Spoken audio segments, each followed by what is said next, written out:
కి అందరూ తెలిసిన వాళ్ళే. చాలా ఇయర్స్ తర్వాత కలవడం చాలా సంతోషకరమైన విషయం.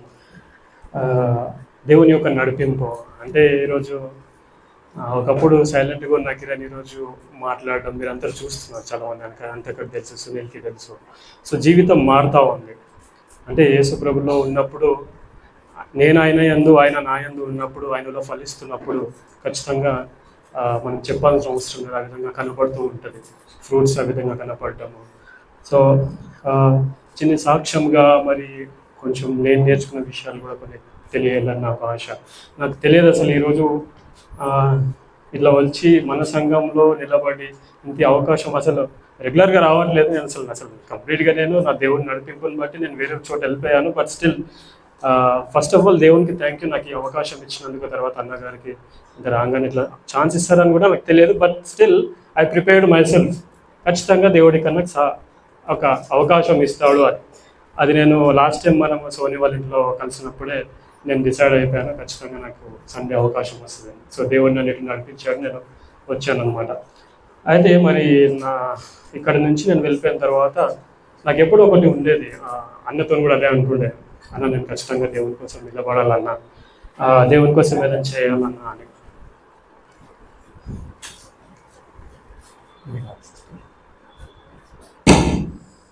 Thank you. సో దేవుని కోసం ఏదైనా చేయాలి అని ఒక ఆతృత ఉండేది. ఆ టైంలో పోలీస్ జాబ్లో కోసం ప్రిపేర్ అవ్వడము ఇలా అనుకుంటూ ఉండేవాళ్ళము. సో అన్నని అడిగేవాను, అనాలే అన్న ఆ జాబ్లోకి వెళ్తే మరి బిజీ లైఫ్ అయిపోతుంది, సంఘానికి వచ్చే టైం ఉండకపోవచ్చు, లేకపోతే అది రఫ్గా ఉండే ఆ టైంలో ఎలా హ్యాండిల్ చేసుకోవాలి, లేకపోతే దేవుళ్ళు ఎలా ఉండాలి, దేవుని ఎలా సేవించాలి, ఇలా ప్రతిసారి నాకు ఆ విధంగా ఉండేది. నేను డ్రైవింగ్ చేస్తూ ఉండేవాడిని.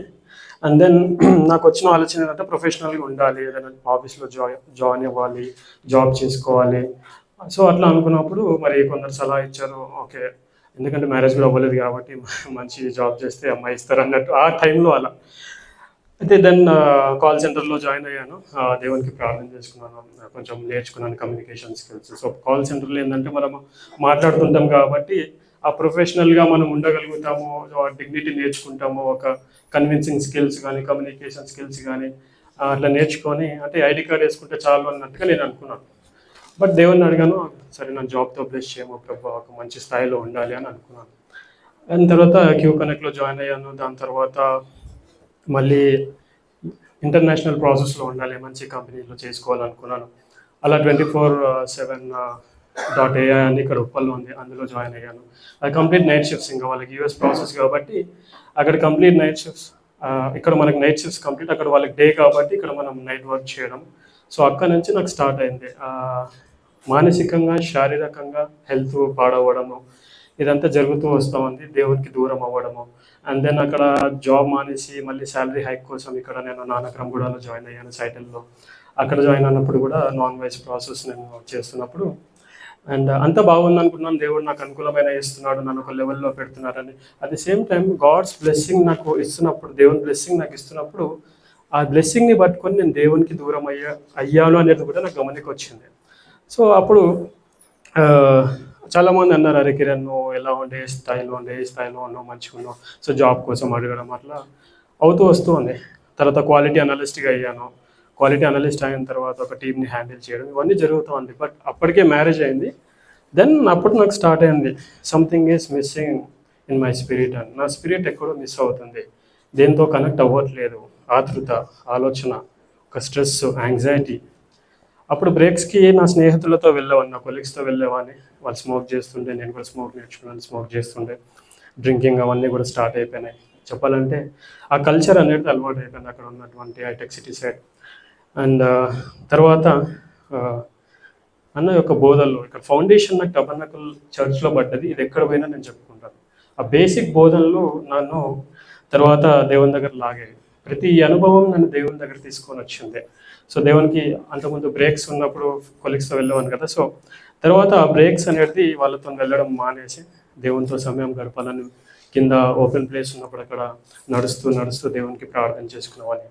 ప్రభువా నాకు అర్థమైంది ఇప్పుడు నా తప్పేంటో, నేను మీ దగ్గరికి రావాలని అనుకుంటున్నాను, తప్పిపోయిన కుమారుడు వల్ల మీ వద్దకు వస్తున్నాను ప్రభువా, నన్ను అంగీకరించము, నన్ను మరలా లేవనెత్తము.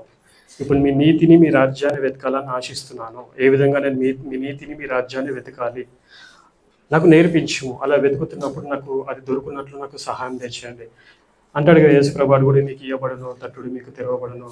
సో అవసరతల కొరకే కాకుండా ప్రభా మీ నీతిని మీ రాజ్యాన్ని ఏ విధంగా నేను వెతకాలో అని అడుగుతున్నాను ప్రభా. ఏ విధంగా నేను తడుతున్నాను ప్రభా, నాకు తెరవము. ఈ బిజీ లైఫ్ జాబ్ల నుంచి నన్ను విడిపించము.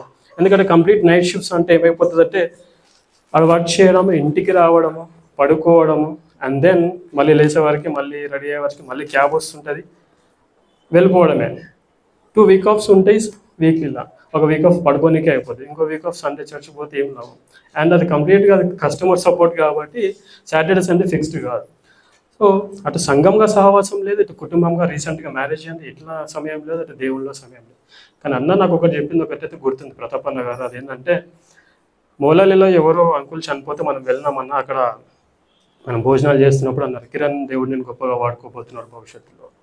అదొకటి నాకు గుర్తొచ్చి ఇది నేను తప్పు చేసి నేను దేవుని దూరమే డిలే చేసుకున్నాను. కానీ నా పిలుపు ఏంది ప్రభు, నా పిలుపు చొప్పున నేను పని చేయాలి, తోటి విశ్వాసాలను బలపరచుకోవాలి, అట్ ది సేమ్ టైం నన్ను నేను మరి తప్పిపోకుండా కాపాడుకోవాలి ప్రభు అన్నప్పుడు ఈ బిజీ లైఫ్ జాబ్స్ నాకు ఇంకొద్దు అని నేను డిసైడ్ అయిపోయాను. ప్రార్థన చేసుకొని 3 months ప్రేయర్ చేసుకొని డిసైడ్ అయిపోయి మానేశాను. మానేసే సమయంలో కూడా కొలీగ్స్ ఎంతో ఆశ చూపించారు. ధన విచారణ, ఐహిక విచారణ, జీవపు డమ్ము ఇలాంటివి వచ్చాయి. చేశారు, ఎలా బ్రతుకుతావు, ఆపర్చునిటీస్ లేవు, బయటికి వెళ్తే ఎలా ఉంటావు, నువ్వు మంచి క్వాలిటీ అనలిస్ట్ అయ్యావు, మంచి ప్యాకేజ్ వస్తుంది, ఇంకా వేరే దాంట్లో చూసుకో. చెప్పింది ఎవరు? అన్యులు కాదు, బిలీవర్సే. డైలీ దేవుని స్టేటస్లో పెట్టేవాళ్ళే అదంతా. మరి దేవుని విషయం ఎలా అంటే దేవుణ్ణి అడుగు చేస్తాడు. దేవుణ్ణి అడిగాను కాబట్టే కదా ఈ నిర్ణయం తీసుకున్నానని నేను అలా నిర్ణయించుకున్నాను. ఇంట్లో ఉన్నాను. అల్టిమేట్ థింగ్ ఏంటంటే మా భార్య కూడా నాకు సపోర్ట్ చేయడం అవసరం లేదు మా అన్నయ్య. ఎందుకంటే దేవుళ్ళలో ఉందామనుకుంటున్నావు, దేవునికి సమయం ఇవ్వాలనుకుంటున్నావు, ఏదన్నా శాలరీ తక్కువైనా పర్లేదు టైం తీసుకో అని చెప్పేసి అంటారు. 2 months ఇంట్లో ఉన్నాను, దేవునికి ప్రార్థన చేసుకుంటున్నాను. ఏదైనా డే షిఫ్ట్ జాబ్ దొరికితే చాలు ప్రభువా, నాకు ఈ బిజీ లైఫ్ జాబ్లు వద్దు. ఎందుకంటే తద్వారా నేను ఫ్యామిలీ టైం ఇచ్చుకోగలుగుతాను, మీతో సమయం గడపగలుగుతాను, వాక్యంలో ఎదగగలుగుతాను, నా పిలుపు ఏమైనా ఉంటే నేను చేసుకోగలుగుతాను. So help me to handle all the situations in my life అని అడిగాను. సో అట్లా 2 months అయిన తర్వాత దేవుడు ఇంకా చూస్తున్నాను. దేవుడు అన్నాడు గుడ్ ఫ్రైడే తర్వాత ఇస్తాను. సో గుడ్ ఫ్రైడే తర్వాత 10 daysకి నాకు తెలియదు అసలు ఎంఎన్సీ బ్యాక్గ్రౌండ్ నుంచి హాస్పిటల్ ఫీల్డ్లోకి వెళ్ళిపోయాను. యశోద హాస్పిటల్లో నాకు ఆపర్చునిటీ వచ్చింది. ఇప్పుడు చాలామంది సీనియర్స్ అందులో జాయిన్ అయ్యారు, కానీ వాళ్ళకంతా ఎగ్జిక్యూటివ్ అనే ఇచ్చారు, నాకంతా సీనియర్ పొజిషన్ ఇచ్చారు. అండ్ నా శాలరీ ఒకటి వాళ్ళకంటే హై. ఏంటంటే దేవుని కోసము వదులుకున్నప్పుడు, దేవుని వాక్యం పట్ల మనకు ఆసక్తి ఉన్నప్పుడు, ఆసక్తిని చూసినప్పుడు, దాని గురించి ప్రార్థన చేసుకున్నప్పుడు దేవుడు ఖచ్చితంగా అవకాశం ఇస్తాడు. అండ్ దెన్ అక్కడ నన్ను ఓపీ రిజిస్ట్రేషన్స్లో నేను ఉన్నాను. అదే టైంకి మరి హెల్త్ కూడా కొద్దిగా అప్పుడు ఏంటంటే అగెన్స్ట్ నేచర్గా తినడం, పడుకోవడం కాబట్టి హెల్త్ పాడైంది. తర్వాత ఎప్పుడైతే ఇప్పుడు డే షిఫ్ట్ కాబట్టి నైట్ పడుకోవడము, మార్నింగ్ అన్ని టైంకి జరుగుతున్నాయి, తినడం కానీ ఏదైనా కానీ. సో హెల్త్ అనేది కుదిట పడ్డది. దాని తర్వాత మేము ఇంకా పిల్లల విషయం కూడా, అంటే మా పక్కింటి ఓనర్స్ ఉన్నారు, వాళ్ళకి 10 years అయింది, వాళ్ళకి పిల్లలు కూడా లేరు. సో వాళ్ళకి చెప్పాము సంఘానికి రండి, మీకు ఇలా జరుగుతుంది అది ఇది. కానీ నాకే అనిపించింది, వాళ్ళకి చెప్తున్నాను అసలు నాకే గర్భఫలం లేదు కదా, ఇప్పుడు నేను ఎట్లా చెప్తాను దేవా అన్నట్టుగా అనుకున్నాను. అండ్ దెన్ ప్రేయర్ చేసుకొని మనము ముందుకెళ్దామని మా వైఫ్తో చెప్పాను. ప్రేయర్ చేసుకొని దెన్ వి ట్రైడ్. దేవుడు ఆమెకి ఇప్పుడు she is carrying now 8 months. And అద్భుతమైన విషయం ఏంటంటే హాస్పిటల్ ఫీల్డ్ ఎందుకు పెట్టాను అని దేవుడు అనుకున్నాను, కానీ అంటే స్కానింగ్స్కే 4-5 thousand అవుతుంది ఈరోజు. అక్కడ స్టాఫ్ కాబట్టి 75% ఆఫ్. మాకు ఉదాహరణకు 6,000 స్కాన్ ఉంటే మాకు 1,1300లో అయిపోతుంది. సో అట్లా అంటే దేవుని ప్లాన్ అలా. ఇప్పుడు nothing is missing in my life అన్నమాట. సో సాటిస్ఫైడ్, సో దేవుల్లో సాటిస్ఫైడ్ అట్లా. సో వాక్యం విషయంలో కూడా తెలుసుకోవాలి ప్రభు అన్నప్పుడు దేవుడు అద్భుతంగా వాక్యం విషయంలో అందులో ఉన్న సత్యాలు నాకు తెలియజేస్తూ, ఆ సత్యాలు తెలుసుకుంటున్నప్పుడు ఇతరులకు చెప్పాలని చెప్పేసి నేను అంటే చాలా అనుభవాలు జరిగాయి క్రిస్టియన్స్తో. అక్కడ ఆఫీస్లో కానీ, సహవాసం విషయంలో కానీ, ఎక్కడ క్రిస్టియన్ దొరికినా కానీ అరే మాట్లాడాలి, ఫెలోషిప్ కలిగి ఉండాలి, దేవుడు బహుశా ఈ వ్యక్తి ద్వారా నాతో మాట్లాడచ్చు, లేకపోతే నా ద్వారా ఆయన జీవితంలో కార్యం జరగచ్చు. కానీ no one is willing to have fellowship. అన్యులతోనైనా మేము ఫెలోషిప్ ఉంటాం కానీ క్రిస్టియన్స్తో వద్దు అన్నట్టుగా ఉన్నారు విశ్వాసులు. వాడు సిగరెట్ తాగుతున్నా కానీ అక్కడ వెళ్ళి వాళ్ళతో ముచ్చట్లు పెట్టాలని నిలబడతారు, కానీ విశ్వాసులతో సహవాసం లేకపోవడం నాకు బాధ అనిపించింది. సో సరే ప్రభా, ఇంకా నేను వాళ్ళ మీద ఫోకస్ చేయొద్దు, నీ మీద ఫోకస్ చేయాలి అని అనుకున్నప్పుడు హెల్ప్ ఇట్ టు టర్న్, నా ఒక ఫోకస్ మీ మీద పెట్టాలి ఇంకా అనుకున్నప్పుడు ఫోకస్ పెట్టినప్పుడు తెలియదు బైబిల్ గురించి ఎన్నో ప్రశ్నలు ఉంటాయి, ఎన్నెన్నో ప్రశ్నలు ఉండే. ఈరోజు సోషల్ మీడియా ఎక్కువైపోయింది, టెక్నాలజీ ఎక్కువైంది, రీల్స్, ఇన్స్టాలో అన్యులో అనేక రకమైన క్వశ్చన్స్ వేయడము, అండ్ క్రిస్టియన్స్కి కూడా ఎన్నో క్వశ్చన్స్ రావడము, ఇవన్నీ అని దేవుణ్ణి అడిగాను, ప్రభా ఈ వాక్యం ఇలా ఉంది అంటే then that is not contradict, scripture doesn't contradict with scripture, లేఖనం ఇంకో లేఖనంతో కాంట్రడిక్ట్ చేయదు, బట్ సంథింగ్ ఈజ్ దేర్, అవి నేను తెలుసుకోవాలి ప్రభు అన్నప్పుడు, సహవాసం కలిగి ఉంటున్నప్పుడు అలా వాక్యం విషయంలో డిస్కస్ చేసుకోవడం కొందరితో, నేను కూడా పరిశుద్ధాత్మనికి సహకరించాను. పరిశుద్ధాత్ముడు వాగ్దానం చేయబడ్డ ప్రకారంగా మన లోపల ఉన్నాడు, బట్ ఓన్లీ థింగ్ ఈజ్ మన ఎమోషన్స్ని మనం అలౌ చేస్తూ ఆయనకు సహకరించాము, ఆయన దుఃఖపరుస్తాం. But when we coordinate with Holy Spirit, పరిశుద్ధాత్మకి మనకు సహకరించినప్పుడు మనము మెంటలీ, ఫిజికలీ, స్పిరిచువల్లీ ఆయన ఆధీనంలో మనల్ని మనం అప్పచెప్పుకున్నప్పుడు దెన్ ఆయన అథారిటీలో తీసుకొని మన ప్రతి విషయంలో చేస్తాడు. సో ఎలా అయిపోయిందంటే, నేను ఏ స్థితికి వచ్చానంటే ఎవరినైనా ఒక మాట అన్నా కానీ సమాధాన పడేదాకా నా మనసు ఊరుకోవట్లేదు.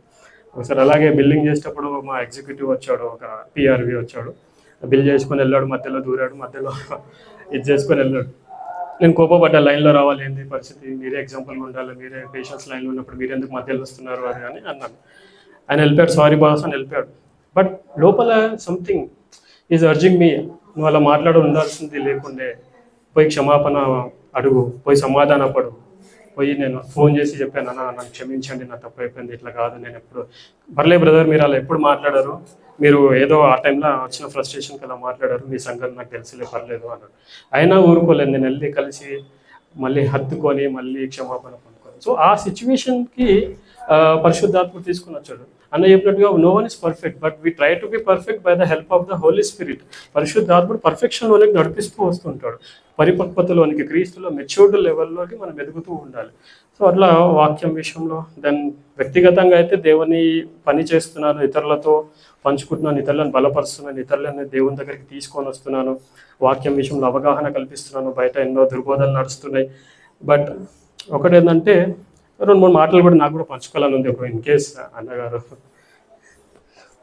ద్వితీయోపదేశ కాండము 30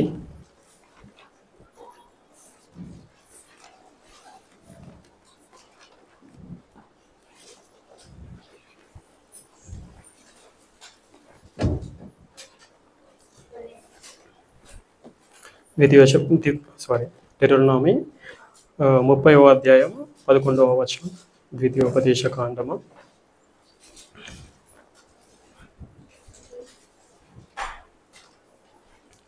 నేడు నేను నీకు ఆజ్ఞాపించు ఈ ధర్మమును గ్రహించుటకు.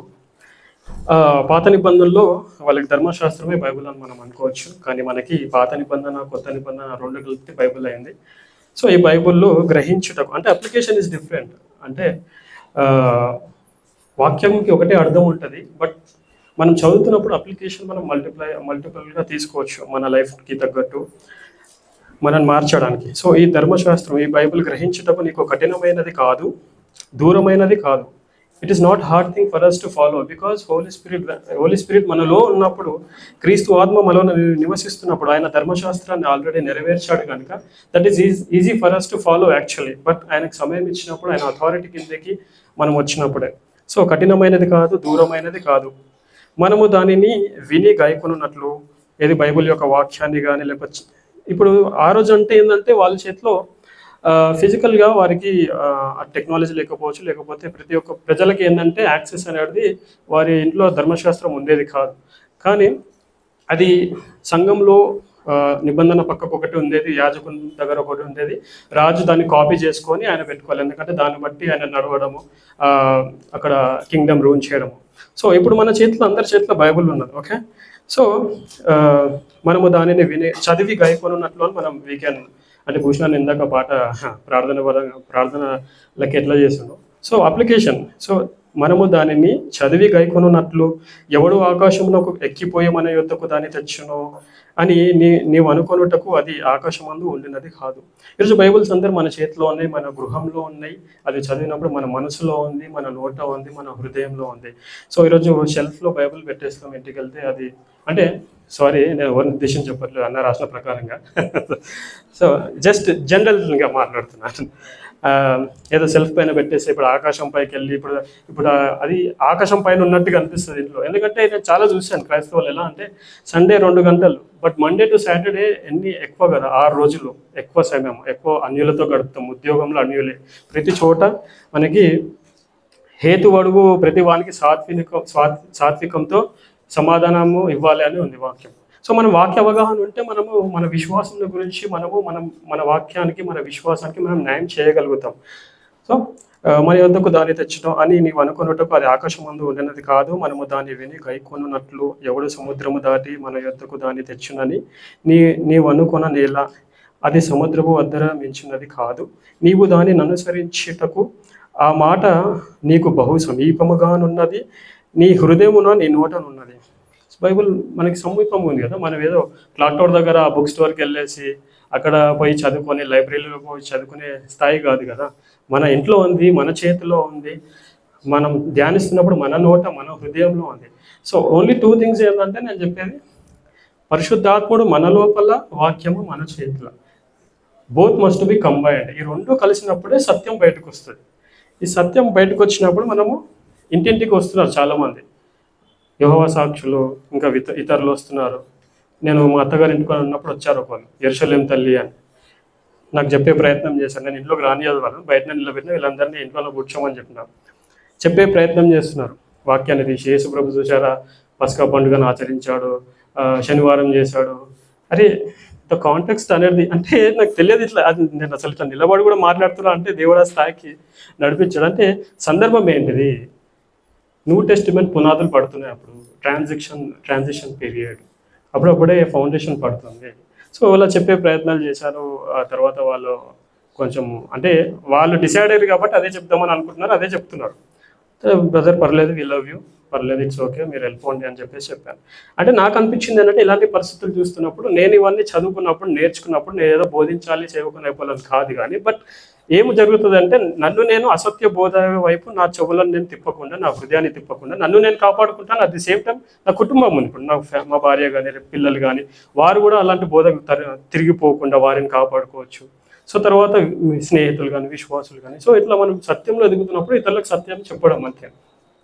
సో అట్లా లేఖనం, ఈ పాత నిబంధనలో ఉన్న వాక్యం రోమియోలకు రాసిన పత్రిక 10వ అధ్యాయం 6వ వచనం నుండి కూడా 8వ వచనం కూడా అదే ఉంటుంది. సో అట్లా ఇంకా చాలా మంది చెప్పాలంటే కానీ చాలా టైం అయిపోయింది, 15 నిమిషాలు తీసుకున్నాను. సో సేమ్ సిమిలర్ వర్డ్ అనేది మనకి రోమియోలకు రాసిన పత్రిక ఒకసారి తీస్తే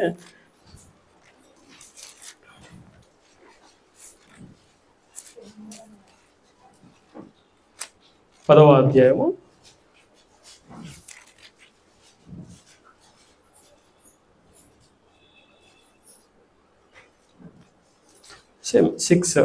10వ అధ్యాయం 6వ వచనం, 6 నుంచి 8.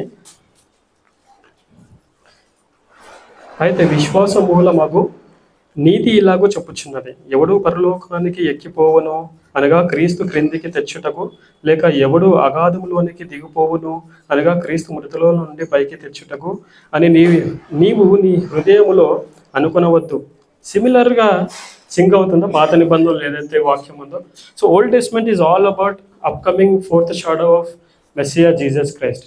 అంటే ధ్యానిస్తే ఎంత సంతోషం ఉంటుంది అంటే ఇలాంటి విషయాల్లో. Compare the scripture with scripture. మనకి బైబుల్స్, రెఫరెన్స్ బైబుల్స్, కంకర్డెన్స్ బైబుల్స్ ఇవి దొరుకుతాయి, తీసుకుంటే ఈ వాక్యం ఇక్కడ చెప్పబడ్డది అంటే ఇది మళ్ళీ కొత్త నిబంధనలో వాడబడ్డదా, ఎక్కడ వాడబడ్డది, ఎవరి చేత వాడబడ్డది. సో అలా తెలుసుకుంటున్నప్పుడు సత్యం బయటకు వచ్చినప్పుడు మనము మెచ్యూర్డ్గా అవుతూ ఉంటాం క్రీస్తులో. సో ఇక అంటే చూసుకుంటే అక్కడ పడదు. బట్ ఒక్కసారి ఇంకా లాస్ట్గా నేను ఒకటి హెబ్రీలకు రాసిన పత్రిక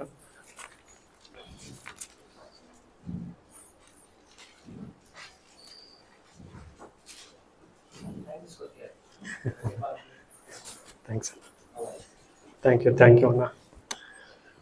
హెబ్రీలకు రాసిన పత్రిక 5వ అధ్యాయము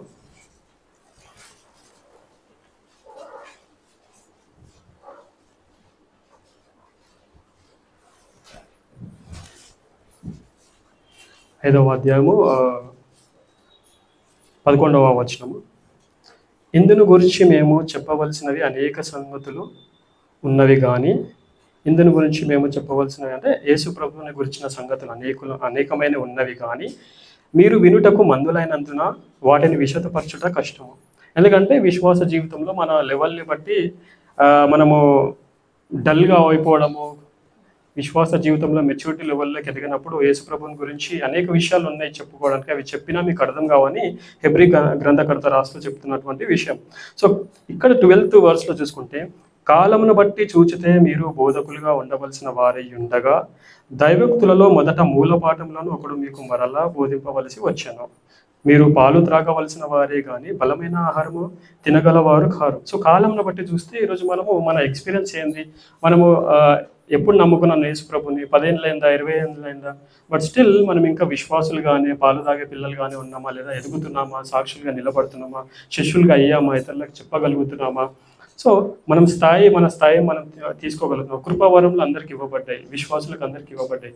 బట్ బయట సిచ్యువేషన్ లేదు. ఇక్కడ ఈ సంఘంలో మనకి చాలా అవకాశం ఉంది అసలు చెప్పాలంటే. ఎందుకంటే నేను బయట వెళ్తున్నా కాబట్టి నాకు తెలుసు ఈరోజు వన్ సైడ్ అయిపోయింది మొత్తం. అంటే ఫిలిం ఇండస్ట్రీ ఉంటుంది కదా, ఫిలిం ఇండస్ట్రీలో తెక్కేశారంటారు కదా, చూసారా? అట్లా ఆత్మీయ ఇండస్ట్రీని చాలామంది సామ్రాజ్యాలు కడుతున్నారు. సో వన్ సైడ్ ఫ్యామిలీ, నా తర్వాత నా కొడుకు, నా బిడ్డ, వీళ్ళే అయిపోయారు. కృపావరములు అందరికీ ఇవ్వబడ్డాయి, not only for them. So సంఘ క్షేమాభివృద్ధి జరగడానికి కృపావరములు విశ్వాసులకు సంఘంలో అందరికీ ఇవ్వబడ్డాయి. కానీ ఈరోజు ఏం చేస్తున్నారు? ఏలి కుమారులు దోచుకున్నట్టుగా దోచుకుంటున్నారు. నేను అవే చేసి పెడుతున్నాను. ఎందుకంటే భయపడితే మనుషులను మెప్పించి వాడనైతే క్రీస్తుకు దాసుడని కాను అంటాడు పౌలు. ఈరోజు మనుషుల్ని మెప్పించడానికి నేను వాక్యం ఒకటి చెప్తున్నప్పుడు ఎదుటిన్న వ్యక్తి దానికి వ్యతిరేకంగా చెప్తున్నప్పుడు నేను దాన్ని ఖచ్చితంగా అక్కడ నా పాత్ర నేను ఉంటున్న చోట నేను తీసుకోవాలి. ఇలా కాదు, ఇలా ఉంది అని. కానీ చాలామంది చాలా స్పందించారు, చాలా మెచ్చుకున్నారు. అండ్ నాకు ఫోన్ చేసి ప్రార్థన చేయించుకున్న వాళ్ళు ఉన్నారు. ఒక సిస్టర్ కూడా ఉంది, అన్న ఇట్లా అన్యోన్య చేసుకున్నానన్న, నన్ను డైలీ తాగొస్తున్నాడన్న, ఆయన నన్ను చర్చికి కూడా పోనివ్వట్లేదన్న, ఇట్లా విడాకులు ఇచ్చేద్దాం అనుకుంటున్నానన్న. సో మీరు దేవుళ్ళు ఆల్రెడీ దిగుతున్నారన్న, చాలా మంచి విషయం, ప్రార్థన చేయండి అన్న అన్నప్పుడు, సిస్టర్ ఇది ఒక్కరోజు చేసేది కాదు. ఒకరోజు చేసుకొని మళ్ళీ మీరు రేపటి నుంచి అదే బాధలు అనుభవిస్తామంటే నాకు కూడా నచ్చదు. కంటిన్యూగా చేద్దాం, మనము ఒక వారం దాకానన్నా చేద్దాము. ఖచ్చితంగా దేవుడు కార్యం చేసేదాకా వదిలిపెట్టొద్దు మనము అని చెప్పేసి కొన్ని మాటలు. సో తను విడాకులు అన్నప్పుడు మళ్ళీ సో ఎపిసిల్స్ అనేది పౌలు రాసిన పత్రికలు ఈ రోజుల్లో కూడా ఇప్పటికి వర్తిస్తాయి. ఆ రోజుల్లో ఉన్నటువంటి డాక్టరినల్ ఇష్యూస్ ఏవైతే సంఘంలో జరిగాయో, కొరింథీ సంఘం కానీ గలతీ సంఘం కానీ, ఇవన్నీ ఈ రోజు కూడా మనము వాటిని ఉదాహరణగా తీసుకొని మనం నేర్చుకోవచ్చు. సో అందులోంచి చెప్పడము, ఇలా కాదు ఇలా అని చెప్పడము, వివరించడము, బలపరచడం, దాని తర్వాత కంటిన్యూగా డైలీ ప్రార్థన చేయడము. సో దేవుడు అద్భుతంగా కార్యం చేస్తాడు. నిజంగా నాకే చాలా సంతోషం. అరే గాడ్ యాక్సెప్టెడ్ అవర్ ప్రేయర్స్. దేవుడు వింటారు. ప్రతాపని అంటుండే అప్పుడు, అంటే మీ ప్రార్థన మీరు చేసుకోవాలి అంటుండే, అంటే మీ ప్రార్థన వినరని మా దగ్గరకు వస్తున్నారు అన్నట్టు అనిపించింది నాకు. అంటే నిజంగా ప్రతి ఒక్కరం యాజకులం కదా నూతన నిబంధన ప్రకారంగా. సో ప్రతి ఒక్కరి ప్రార్థన దేవుడు వింటాడు. సో స్పెసిఫిక్గా నా ప్రార్థన మీద నాకు నమ్మకం లేదు అని అనుకున్నప్పుడు ఖచ్చితంగా ఇతరుల దగ్గరికి మనం పోతాం. సో ఇంకా ప్రేయర్ చేసుకుని ఏం లాభం, దేవుడు మనలో ఉండడం ఏం లాభం చెప్పండి. సో అట్లా ప్రార్థన చేసినప్పుడు దేవుడు అంగీకరించాలి. వాళ్ళ భర్త కొంచెము సైలెంట్ అయిపోయాడు, తాగడం లేదు, అండ్ సంఘానికి ఇద్దరు కలిసి వెళ్తున్నారు. సో అట్లా కార్యం జరిగించడం దేవుడు. ఇంకో బ్రదర్ కూడా అట్లా. సో చాలా సంతోషం. అంటే పైన ధనాన్ని సమకూర్చుకోవడం చాలా ఆనందంగా ఉంది అసలు చెప్పాలంటే. సో అయితే అదే ఇప్పుడు 10th క్లాస్, ఇప్పుడు ఉదాహరణకు నా బంధువులు నా ఇంటికి వచ్చాను, నాకు 17 years ఉంది. నేను ఇంకా ఏం చేస్తున్నావు అంటే నేను 5th క్లాస్లో ఉన్నా అంటే ఎలా ఉంటుంది? అరే నీ ఏజ్కి నువ్వు కాలం బట్టి చూస్తే నువ్వు 10th క్లాస్ అయిపోవాలి, నువ్వు ఇంటర్కి సిద్ధపడి ఉండాలి, నువ్వు ఇంకా 5th క్లాస్లో నువ్వు ఉంటున్నావు అంటే. సో ఉదాహరణకి అదే ఇక్కడ పౌలు చెప్తున్నాడు, కాలంని బట్టి చూస్తే మీరు బోధకులుగా ఉండవలసిన వారై ఉండగా దైవక్తులలో మొదట మూల పాఠంలో ఒకడు మీకు మరలా బోధింపవలసి వచ్చాను.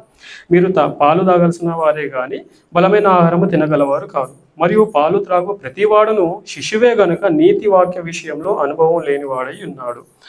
వయసు వచ్చిన వారు అభ్యాసము చేత మేలుగీడులను వివేచించుటకు సాధకము చేయబడిన జ్ఞానేంద్రియములు కలిగి ఉన్నారు కనుక బలమైన ఆహారము వారికి తగును. ఇలాంటి వాక్యాలు చదువుతున్నప్పుడు నేను అప్లికేషన్ ప్రతిదీ అప్లై చేసుకోవాలి. ఈరోజు ఏం వాక్యం చదవాలని మూసేసి పక్కన పెట్టడం కాదు. ఏం చదివామో, ఎంతవరదాకా అర్థమైంది, సందర్భం ఏంది, ఆ రోజు ఏంటి పరిస్థితి, ఈ రోజు అది అప్లై అవుతుందా, ఇప్పుడు నేను దాన్ని అప్లై చేసుకుంటే నేను ఎలా ప్రార్థనలో పెట్టుకోవాలి, ఎలా నేను క్రియల్లో పెట్టాలి, ఎలా నేను ఎదగాలి, ఎలా నేను ఉదాహరణగా జీవించాలి, ఎలా దేవుని మెప్పించాలి, తద్వారా ఇతరులు చూసినప్పుడు అండ్ దెన్ వాళ్ళు కూడా ఇన్ఫ్లుయెన్స్ అవ్వడం. ఇప్పుడు నా జీవితం చూసినప్పుడు నాకు తెలిసిన వారు కొందరు మారుతున్నారు, వాళ్ళు కూడా వాక్యం విషయంలో ఎదుగుతున్నారు. సో తద్వారా అల్టిమేట్గా దేవునికి మహిమ వస్తుంది. సో మళ్ళీ చదవడము, మళ్ళీ అర్థం చేసుకోవడం. సో ప్రార్థన, వాక్యము, పరిశుద్ధాత్ముడు, ఈ మూడు నడిపింపు, ఈ మూడు కలిస్తే దెన్ ఖచ్చితంగా జీవితము బాగుపడుతుంది. సో తర్వాత కాబట్టి నిర్జీవ క్రియలు 6వ అధ్యాయం విడిచి మారు మనసు పొందుటయు, అంటే ఇప్పుడు మీరు ఏ స్థితిలో ఉన్నారు అని ఇక్కడ హెబ్రీ గ్రంథకర్త చెప్తున్నాడంటే, మారు మనసు పొందుటయు, దేవుని యందలి విశ్వాసమును, బ్యాప్తిజములను గురించిన బోధయు, హస్త విక్షేపణమును, మృతుల పునరుద్ధానమును, నిత్యమైన తీర్పును అను పునాది మరలా వేయక. అంటే ప్రతి వర్డ్ని మనము తీసుకోవాలి, గ్రామాటికల్గా మనం తీసుకుంటే దాని అర్థం మనకు అవుతుంది ఖచ్చితంగా.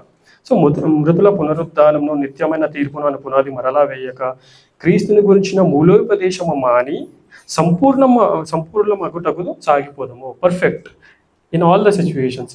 ప్రతి ఏరియాలో ఆత్మ వర్ధిల్లున్నట్లు మిగతా విషయాల్లో వర్ధిల్లాలి. ఈరోజు ఏంటి, మిగతా విషయాల్లో వర్ధిల్లడమే మనకి ముఖ్యము, ఆత్మ వర్ధిల్లడం లేదు.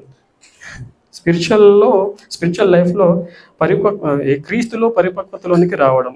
సో దాని తర్వాత ఈ వాక్యం నేను 4వ వచనం చదివినప్పుడు దేవుడు నాతో మాట్లాడిన విషయం అప్పట్లో ఏంటంటే, ఒకసారి వెలిగింపబడి పరలోక సంబంధమైన వరమును రుచి చూచి పరిశుద్ధాత్మలో పాలువారై దేవుని దివ్యవాక్యంను రాబో యుగ సంబంధమైన శక్తులు ప్రభావంను అనుభవించిన తర్వాత తప్పిపోయిన వారు తమ విషయంలో దేవుని కుమారుని మరలా సిలువ వేయచ్చు బాహాటముగా ఆయనను అవమానపరచుచున్నారు కనుక మారు మనసు పొందినట్లు అట్టి వారిని మరలా నూతనపరచుట అసాధ్యము. సో నేను కొత్తలు అన్నీ చూశాను. నేను దేవుని విషయాల్లో ఉపయోగపడ్డాను, దేవుని విషయాలు తెలుసుకున్నాను, అన్నీ చూశాను. తర్వాత తప్పిపోయాను.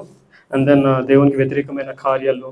సో దేవుడు మనలో నివసిస్తున్నప్పుడు, పరిశుద్ధాత్ముడు మనలో నివసిస్తున్నప్పుడు దేవుని ఆలయం పాడు చేసుకోవడం, ఇవన్నీ జరుగుతూ ఉన్నప్పుడు అండ్ దెన్ ఈ వాక్యం చదివినప్పుడు దేవుడు ఎగ్జాక్ట్గా నాతో మాట్లాడడం జరిగింది.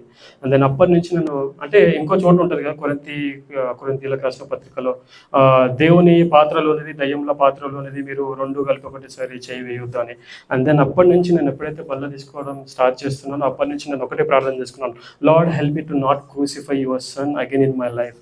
మరలా ఆయనను అవమానపరచక, నా క్రియల చేత, నా మాట చేత, నా చూపు చేత, నా ప్రవర్తన చేత, నా వినికిడి చేత, నా ఒక ఆలోచన చేత, ప్రతి చేత ఆయన మరలా నేను అవమానపరచదు. ఎందుకంటే ఈరోజు ఎక్స్పెక్ట్ చేసేది ఈ క్రిస్టియన్స్ నుంచి, బైబుల్ ఈరోజు అన్యులు ఎక్స్పెక్ట్ చేసేది మన నుంచి. ఎందుకంటే ఇందులో ఉన్నటువంటి నైతిక విలువలు ఎక్కడ లేవు. అవి చదువుతున్నప్పుడు ఎంత పరిశుద్ధమైన వాక్యమే కానీ జీవం గల దేవుని జీవం మాటలు మనం జీవింపజేస్తున్నాయి.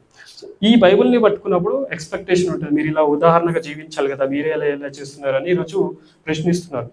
సో ఈ బైబిల్ని పట్టుకొని అనైతిక విలువలు చేస్తున్న వారు కూడా ఎంతోమంది ఉన్నారు నేను చూశాను. సో కాబట్టి అది అండ్ చివరిగా ఇదే హెబ్రీలకు రాసిన పత్రికలో 10వ అధ్యాయము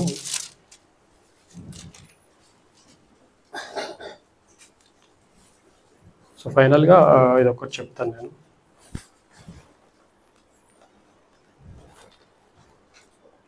24వ వచనం,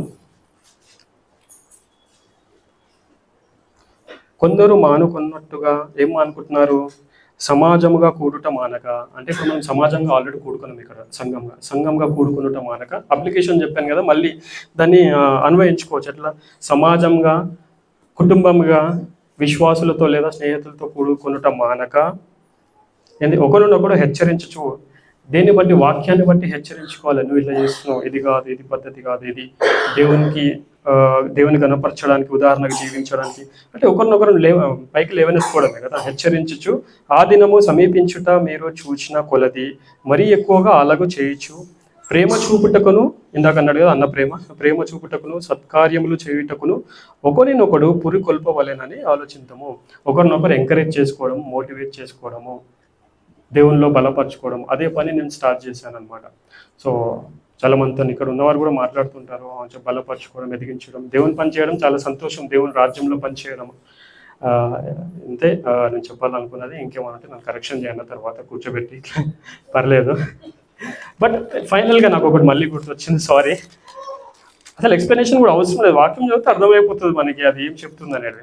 లూకా సువార్త 24. అంటే దేవుడు ఇప్పుడు మనకు ఇచ్చినటువంటి ప్రత్యక్షత ఏంటంటే స్పెషల్ రెవల్యూషన్ అంటారు దీన్ని. అంటే ప్రత్యేకమైన ప్రత్యక్షత ఒకటి క్రీస్తులో సంపూర్ణమైంది. పాత నిబంధనలు ఏదైతే ఉందో పార్షికంగా దేవుడు మానవ రూపంలో కనబడుతూ మోషకి కానీ ఇతరులకు కానీ కనబడుతూ వచ్చాడు. బట్ కంప్లీట్ రెవల్యూషన్ యేసుప్రభు అన్నట్టుగా నన్ను చూచినవాడు తండ్రిని చూచును అని. Complete revolution completed in Christ and as well as in a return form. లిఖిత పూర్వతమైన గ్రంథం అది బైబుల్. ఒకటి బైబుల్, ఒకటి క్రీస్తులో. సో ఇది మనకు అర్థం కాకపోతే ఇంకా బయట వారు వచ్చి 2+2 అంటే 6 4 కదా. ఇప్పుడు ఎంత అనుభవాలు ఉన్నవాళ్ళు, ఎంత పెద్ద సంఘాలు ఉన్నా కానీ ఈరోజు వాక్యాన్ని పట్టుకొని 2+2 6 అని అంటే మనం దాన్ని అంగీకరిస్తున్నామంటే బైబిల్కి వ్యతిరేకంగా ఉన్నాము, అసత్యాన్ని మనం ప్రోత్సహిస్తున్నట్టే. సో లూకా సువార్త 24:44 యేసు ప్రభువు కూడా పాత నిబంధనల గురించి అది నిజమని ప్రూఫ్ అని కూడా ఇక్కడ ఆయన మాటల్లో మనము తెలుసుకోవచ్చు. అంతటా ఆయన మోషే ధర్మశాస్త్రములోను ప్రవక్తల గ్రంథంలోను కీర్తనలో నన్ను గురించి వ్రాయబడినవన్నీ నెరవేరవలెనని నేను మీ వద్ద ఉండినప్పుడు మీతో చెప్పిన మాటలు నెరవేరినవని వారితో చెప్పాను. ఇక్కడ ఇది మెయిన్ పాయింట్. అప్పుడు వారు లేఖనములు గ్రహించున్నట్లు ఆయన వారి మనసును తెరచి.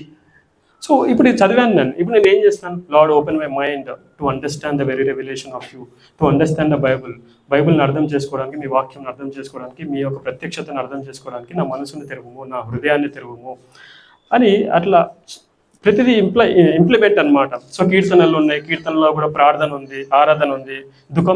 దుఃఖంగా ఉన్నప్పుడు వాళ్ళు ఏ విధంగా ప్రార్థన చేశారు, పశ్చాత్తాపంతో ఉన్న కీర్తనలు ఉన్నాయి. సో ప్రతిదీ అనుభవంతో ఉన్న కీర్తనలు ఉన్నాయి. Emotions, God allowed there emotions. So అవి మనకు ఉదాహరణగా ఈరోజు ఉండడానికి, మనం ఆ పరిస్థితుల గుండా వెళ్ళినప్పుడు, దుఃఖంలో ఉన్నప్పుడు కూడా ఏ విధంగా ప్రార్థన చేయొచ్చు, ఏ విధంగా ఆరాధించవచ్చు, సంతోషంలో ఉన్నప్పుడు ఏ విధంగా ప్రార్థన చేయొచ్చు, ఏ విధంగా ఆరాధించవచ్చు అనేది కూడా కీర్తనలో మనకి కనబడుతుంది. అందుకే యోహాను రాసిన 2వ యోహాను 1:4 ఉంటుంది కదా, తండ్రి వలన పొందిన ఉపదేశము సంథింగ్ ఏదో ఉంటుంది, బట్ మీ పిల్లలు సత్యంలో నడుస్తున్నందుకు ఆనందిస్తున్నాం అన్నట్టు. ఈరోజు సత్యంలో ఉంటే మనకు ఆనందం, అసత్యంలో ఉంటే ఈరోజు అందరికీ ఆనందం ఉందంట బయట. అంటే విలువ పెట్టి కొనబడ్డారు కనుక మనుషులకు దాసులు కాకూడదు. అంటే ఈరోజు మనుషులకి దాసులం అవుతున్నాము. అంటే యేసు ప్రభువే తనను తాను దేవదూతల కంటే తగ్గించుకున్నప్పుడు ఈరోజు ఆయన పేరు చెప్పుకొని ఆయన సేవ చేస్తున్న మనము ఈరోజు గొప్ప అయిపోతున్నారు, మనుషులని దాసులుగా చేసుకుంటున్నారు. ఈరోజు వాక్యం విషయంలో నేను ఎదుగుతున్నప్పుడు చెప్తున్నప్పుడు కొందరు ఉన్నారు లేండి, అంటే మీ పని అవుతుంది అని అన్నారు ఒకరు. సేవకుడే ఏం మాట్లాడుతున్నావు, డైవర్ట్ చేస్తున్నావు, ఏం డైవర్ట్ అంటే బానిసత్వం నుంచి ఇలా కాదు, వాక్యం ఇలా చెప్తుంది, దేవునికి దాసులు అవ్వండి కానీ మనుషులకి కాదు అని చెప్తున్నప్పుడు డైవర్ట్ చేస్తున్నావు అని అంటున్నట్టే ఖచ్చితంగా మీ దగ్గర ఉన్న బానిసల్ని డైవర్ట్ చేస్తున్నావు మీరు అనుకుంటున్నారు, వాక్యం నుంచి డైవర్ట్ చేయట్లేదు కదా. సో అంటే ఈరోజు భయపడి అందరూ ఏం చేస్తారంటే సంఘం నుంచి వెలివేస్తారేమో అని భయపడుతున్నారు. సంఘం నుంచి వెలివేస్తారు కానీ పరలోకం నుంచి వెలివేరేరు, వాళ్ళకి అధికారం లేదు. సో అట్లా చాలా ఉన్నాయి మాట్లాడుకునేది ఉంటే. దేవుని చిత్తం అయితే మరలా మీ అందరినీ కలవాలని ఆశిస్తున్నాను. చాలా సంతోషం. మా భార్య కూడా వద్దామనుకుంది కానీ 8 months కాబట్టి వాళ్ళ అమ్మగారు ఇంటి దగ్గర ఉంది. ఖచ్చితంగా మేము వస్తాం, మళ్ళీ మిమ్మల్ని కలవాలని ఎంతో ఆతృత ఉంది, మళ్ళీ మీతో మాట్లాడాలని, సహవాసం కలిగి ఉండాలని ఎంతో ఉంది. నాకు ఇచ్చినటువంటి అవకాశాన్ని బట్టి దేవునికి థ్యాంక్స్, అండ్ మీ అందరికీ థ్యాంక్స్. మీ విన్నందుకు కూడా దేవుడి సాక్ష్యాన్ని మరియు వాక్యాన్ని దీవించును కాక.